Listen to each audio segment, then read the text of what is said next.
Assalamualaikum dan selamat sejahtera. Hari ini kita belajar mengenai tamadun Mesir Purba.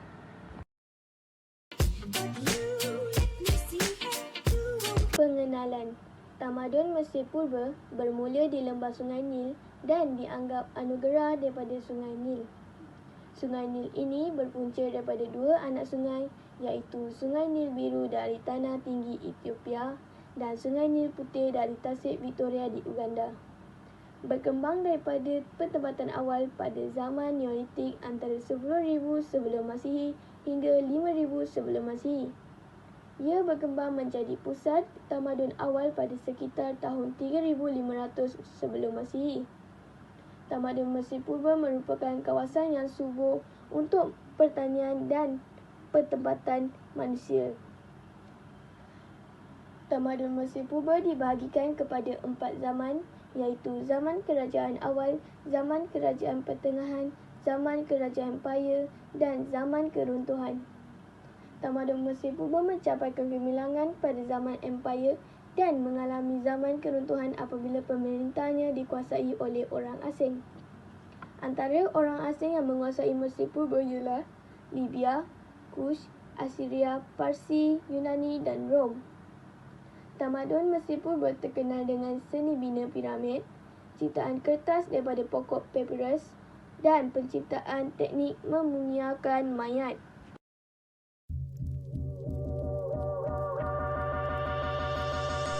Proses pembentukan tamadun Mesir Purba. Penggunaan alat logam membolehkan mereka membina sistem perparitan dan pengairan yang baik untuk pertanian. Ini membolehkan manusia yang mendiami lembah ini membina peralatan kawalan air dan terusan untuk meninggikan lagi nilai kesuburan tanah. Ini dilakukan untuk mendirikan pertempatan tetap yang berteraskan pertanian. Pertempatan tetap di sepanjang lembah Nil ini berkembang menjadi perkampungan. Gabungan kampung-kampung ini telah mewujudkan beberapa buah bandar yang kemudiannya bergabung dan membentuk sebuah nom atau daerah. Kesemua nom ini kemudian telah disatukan dengan salah sebuah bandarnya menjadi pusat pentadbiran. Contohnya bandar Tinis, Memphis dan Tibes. Seterusnya, ciri-ciri tamadun Mesir Purba. Kehidupan di bandar. Firaun Menes telah menyatukan semua nom menjadi sebuah kerajaan. Beliau memilih bandar Tinis di bahagian Sungai Nil sebagai pusat pentadbiran. Pusat pentadbiran ini kemudian berpindah ke Memphis di delta Sungai Nil. Pada zaman pertengahan, pusat pentadbiran berpindah ke Tibes.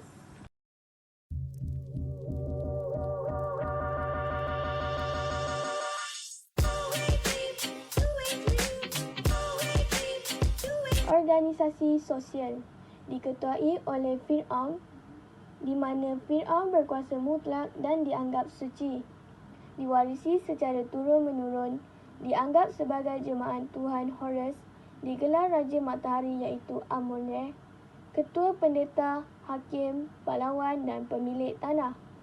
Di bawah Firaun ialah golongan bangsawan, rahib, tuan tanah dan jurutulis. Diikuti dengan golongan rakyat bebas seperti petani, pedagang dan artisan. Dan akhir sekali ialah golongan hamba.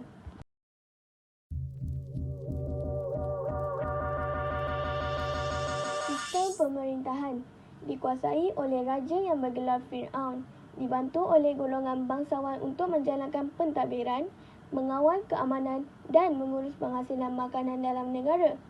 Terdiri daripada pegawai, penasihat dan gubernur yang memerintah wilayah yang ditawan. Rahib ditugaskan dalam hal keagamaan. Dan jurutulis terdiri daripada orang awam ditugaskan untuk menulis semua rekod kerajaan. Kaum wanita diiktirafkan sebagai pemimpin dalam tamadun Mesir Purba dan pernah dilantik sebagai Firaun, iaitu Firaun Hatshepsut. Pembaharuan beliau ialah pembinaan terusan dan mengubah padang pasir menjadi kawasan pertanian yang subur, menjadikannya setanding dengan pencapaian Firaun yang lain dan membuktikan wanita mampu memerintah dan memiliki tahta.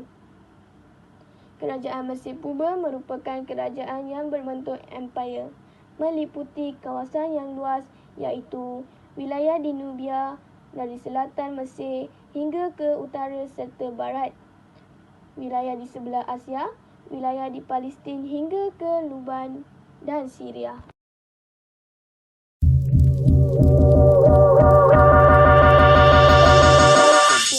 Mesir Purba bertambah maju dengan adanya pengkhususan kerja, menenun kain, barang tembikar, melombong dan berdagang.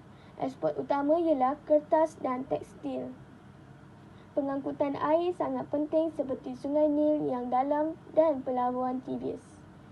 Pedagang dari Laut Mediterranean dan Laut Merah untuk singgah ke pelabuhan Mesir kerana sistem yang terancang.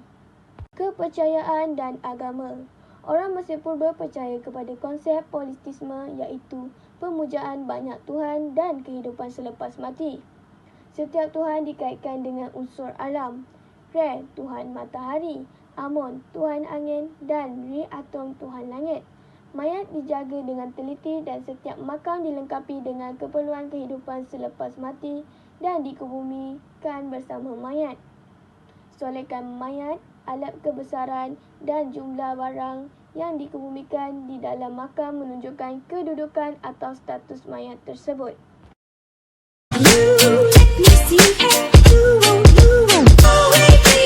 Sistem tulisan. Sistem tulisan dipanggil hieroglif dan berasaskan kombinasi gambar simbol yang berdasarkan bunyi. Sistem tulisan ini bertujuan untuk mencatat rekod aktiviti pertanian dan memungut cukai, merekod urusan keagamaan dan ritual kepercayaan.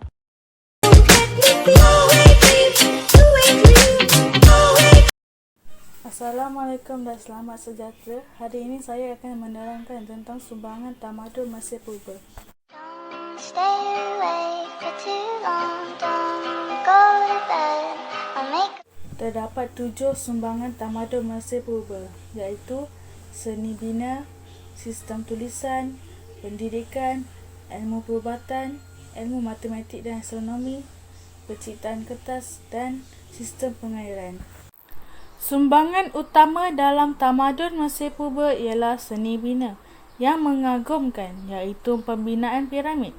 Pembinaan piramid adalah hasil ilham Imhotep, iaitu seorang saintis, arkitek, ahli fizik dan penasihat Firaun Djoser. Piramid yang dibina sebagai bukti masyarakat Mesir Purba mempunyai daya kreativiti yang tinggi. Imhotep memperkenalkan teknik pembinaan bangunan dengan menggunakan batu bata. Antara piramid yang terkenal ialah piramid Saqqara dan piramid yang dibina di Giza. I'll make a cup of coffee for your head. Sumbangan tamadun Mesir Purba yang kedua ialah sistem tulisan. Tamadun Mesir Purba mempunyai sistem tulisan yang dikenali sebagai hieroglif. Sistem ini berasaskan kombinasi gambar dan simbol yang berdasarkan bunyi. Tulisan ini digunakan untuk merekodkan aktiviti pertanian dan pungutan cukai dan berkaitan upacara keagamaan. Hieroglif ialah tulisan awal Mesir dan merupakan tulisan bergambar. Tulisan hieroglif berkembang ke tulisan hieratik, iaitu tulisan berangkai, dan kemudian ke tulisan demotik. Keagungan Mesir Purba dapat dilihat pada tulisan yang dipahat cantik, halus dan penuh seni pada makam dan batu. Sumbangan tamadun Mesir Purba yang ketiga ialah pendidikan.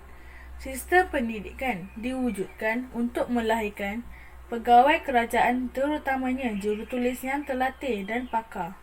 Mata pelajaran yang diajar ialah ilmu geometri, matematik dan sains. Selain itu, masyarakat Mesir Purba juga mahir dalam bidang fizik, kimia, perubatan dan pembedahan. Kerajaan Mesir Purba telah mewujudkan sistem pendidikan untuk kanak-kanak daripada keluarga atasan. Mereka memberikan pendidikan sejak dari umur yang rendah.